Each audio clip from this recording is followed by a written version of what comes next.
Secunderabad Mettuguda division corporator Rasuri Sunitha Ramesh మాట్లాడుతూ నియోజకవర్గం పరిధిలోని 10 ఏళ్ల కాలంలో కనీ విని ఎరగని రీతిలో ప్రారంభించిన అభివృద్ధి పనులన్నీ సాఫీగా కొనసాగేందుకు బీఆర్ఎస్ అధినేత కేసీఆర్ కు ముఖ్యమంత్రిగా మరోసారి అవకాశం కల్పించాలని ప్రజలను సికింద్రాబాద్ నియోజకవర్గం బీఆర్ఎస్ అభ్యర్థి తీగుళ్ల పద్మారావు గౌడ్ కోరారు. సికింద్రాబాద్ నియోజకవర్గంలోని ఎన్నికల ప్రచార పాదయాత్రలో భాగంగా ఆయన శుక్రవారం మెట్టుగూడ డివిజన్ పరిధిలోని స్థానిక కార్పొరేటర్ రాసూరి సునీత తోటి కలిసి విస్తృతంగా పర్యటించారు.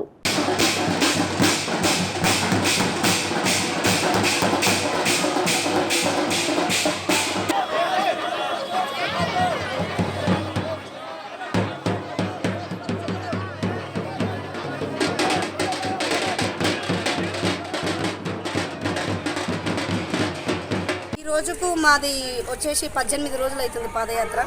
కానీ చాలా పూల వర్షంతో మాకు ప్రజలందరూ మాకు బ్రహ్మరథం పలుకుతున్నారు. చాలా సంతోషంగా ఉన్నది. ఎందుకంటే ఈరోజు మా కేసీఆర్ సార్ చేసే పథకాల నుంచి స్కీమ్స్ నుంచే మాకు ఈరోజు హ్యాపీనెస్ కనిపిస్తుంది. ఇంటింటికి మేము ఎక్కడ పోయినా కానీ మాకు పద్మారావు అన్న కళ్యాణ లక్ష్మి కానీ సీఎం రిలీఫ్ ఫండ్స్ కానీ ఎల్ఓసీలు కానీ ఏది ఉన్నా కానీ ఏంటంటే ఈ మెట్టుగూడలో సికింద్రాబాద్లో వచ్చేది స్లమ్. మొత్తం స్లమ్ అనేది ఇప్పుడు ఈ సార్ పద్మారావు సార్ ఇచ్చినట్టు ఎల్ఓసీలు ఒకరు ఇవ్వలేదు. కాబట్టి ఎల్ఓసీ అనేది ₹1 ఖర్చు పెట్టుకోకుండా పేద కుటుంబం నుంచి అన్న 2 లక్షలే కానీ 3 లక్షలే కానీ నేను ఉన్నా అంటూ వాళ్ళు ఆఫీస్ దగ్గరకు వచ్చి అన్న మా ప్రాబ్లం ఇట్లుంది, మా మనిషి ఇట్లా అడ్మిట్ ఉన్నారంటే సరే అమ్మ నేను ఎల్ఓసీ ఇస్తా తీసుకోండి అని ప్రజలందరికీ అందిస్తున్నారు. కొందరికి ఏంటంటే మా కార్యకర్తలు వాళ్ళకు కూడా చెప్పలేరు బస్సులలో, కాబట్టి మేము ఇప్పుడు అదే చెప్పినాము. వాళ్ళు ముందు ఫస్ట్ టైం మాకు అంత ఇది లేదు, ఇప్పుడు మేము వచ్చి వాళ్ళకి అన్ని పనులు చేసినాం కాబట్టి వాళ్ళు కూడా బ్రహ్మరథం పలుకుతున్నారు. మాకు పూల వర్షంతో మాకు వాళ్ళు ఇంకోటి స్వాగతం చేసిరు. పింఛను కానీ అంటే ఇప్పుడు పూలు చల్లుతారని చెప్పి మీకు ఓట్లేస్తారని గ్యారెంటీ ఉందా? ఉంది. ఎందుకు అయ్యారు? మేము వేయించుకుంటాం. ఒక్క నిమిషం, మేము కంపల్సరీ మాకు ఓటు వేస్తారు. ఎందుకంటే వాళ్ళ ఫేస్ లో చూసే హ్యాపీనెస్ మాకు కనిపిస్తుంది. వాళ్ళు మీరు మాకు ఇన్ని పనులు చేసిర్రు, ఇన్ని పనులు చేసినప్పుడు మేము ఎందుకు చేయం పని అని అంటున్నారు వాళ్ళు. మాకు ప్రతి రోడ్ కానీ ఇప్పుడు గత 20 ఏళ్ళ నుంచి అన్ని ప్రభుత్వాలు ఉండే, ఏ ప్రభుత్వం చేయని మేము పైప్ లైన్స్ చేసినాము, డ్రైనేజ్ పైప్ లైన్ చేసినాము, వాటర్ వర్క్స్ చేసినాము. ఇన్ని చేసినప్పుడు రోడ్స్ సీసీ రోడ్స్ వేయించినప్పుడు ఎందుకు అయ్యారు వాళ్ళు?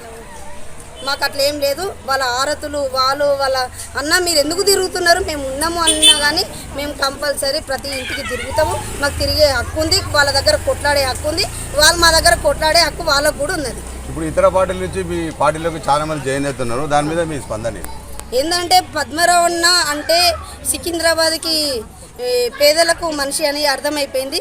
కాబట్టి ఇప్పుడు మేము 5గురం కూడా ఈరోజు ఎక్కడ కానీ కాన్స్టిట్యున్సీలో సికింద్రాబాద్ కాన్స్టిట్యున్సీలో 5కి 5 గెలిచినామంటే పద్మారావు అన్న తరఫు నుంచే. వేరే దగ్గర నుంచి అందరూ ఓడిపోయిన వాళ్ళే. ఎందుకంటే ఈరోజు పద్మారావు అన్న ముఖం చూసే మాకు ఓట్లు వేసిర్రు, గెలిపించిర్రు. కాబట్టి ఈరోజు కూడా అన్నని పద్మారావు అన్న అన్నారు, పజ్జన్న అంటారు. కాబట్టి పజ్జన్న ఏ టైం అంటూ లేకుండా ప్రజలు అందుబాటులో ఉంటున్నాడు. కాబట్టి పజ్జన్న దగ్గరకుండా మనం జాయిన్ అవుదామని వస్తున్నారు వాళ్ళు కాంగ్రెస్ పార్టీ నుంచి. మళ్ళా ఈరోజు కుల మతం అనేది లేకుండా మా పద్మారావు అన్న సాగిపోతున్నారు వాళ్ళతోటి. ఏది ఉన్నా కానీ అందరు ఈరోజు బీజేపీలో కానీ కాంగ్రెస్లో కానీ అదర్ పార్టీస్లో వాళ్ళు కులాల గురించి రెచ్చగొట్టడము, ఇక వాళ్ళు ఒకవేళ వేరే పార్టీలు వచ్చిరనుకో సంసారాలే విడిపోతే అట్లా చేసుకుంటున్నారు. ఇతర పార్టీల వాళ్ళందరూ వాళ్ళే వస్తున్నారా? మీరేమైనా ప్రలోభం పెట్టి బెదిరించి అట్లా ఏమైనా జాయిన్ చేసుకుంటారు? మేము బెదిరియడం అది లేదు. మీకు తెలుస్తుంది అనుకుంటా, నేను ఒక దగ్గర ఆల్రెడీ ఈడ మీకు తెలిసి ర్యాలీ అయింది, అక్కడ బెదిరింపు ఉంటుంది. మా దగ్గర బెదిరింపు అనేది ఉండదు. మా దగ్గర మంచితనంతో మేము పిలుస్తాం. ఇప్పుడు కూడా నేను వచ్చి వెళ్ళిపోతుండే మా అవసరం లేదని వీళ్ళని ఎందుకు కలవనికి వచ్చినా ఒక ప్రేమ అభిమానంతో మన ఆడపడుచులు మన గురించి వెయిట్ చేస్తారు. వద్దు బండి మీద పోదామన్నా కానీ వాళ్ళని కలిసిపోదాం అనేసి మేము వచ్చినాము. మేము ఎవరితోటైనా ప్రేమ అభిమానంతో ఉంటాము. మేము ఎవరితోటి ర్యాష్గా మాట్లాడడం కానీ చేయడం కానీ చేయము. మీరు గెలుస్తారని పూర్తి నమ్మకం ఉందా మీకు?